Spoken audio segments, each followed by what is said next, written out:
ચોક્કસ હું તમને આપણે કહું, તમે જોતા હોય તો ભારતીય શેર બજારની અગર વાત કરીએ તો ભારતીય શેર બજાર બી છેલ્લા ઘણા સમયથી અત્યારે ડાઉન ચાલી રહ્યું છે.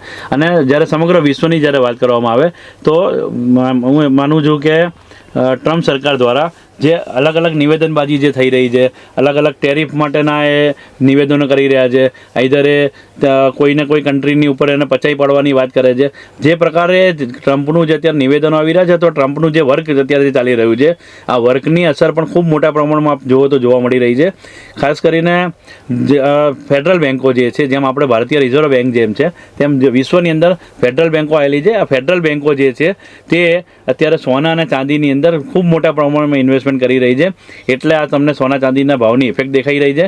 હમણાં જે ઘટાડો જે આવેલો છે એના કદાચ ચોક્કસ કારણોમાં એક કારણ એ પણ હોઈ શકે કે ફેડરલ બેન્કના જે ચેરમેન જે હતા, એ ફેડરલ બેન્કના જે ચેરમેનને ટ્રમ્પ સરકાર દ્વારા નવી નિયુક્તિ આપવામાં આવી છે. અને એ જે નવી નિયુક્તિ જે આપવામાં આવી છે એ ફેડરલ બેન્કના રેટ કટની અંદર પણ એ કંઈક પોતાની ભૂમિકા ભજવી શકે તેમ છે. એટલા માટે માર્કેટે એકદમ કહી શકાય કે ડાઉનફોલ તરફ ગયું.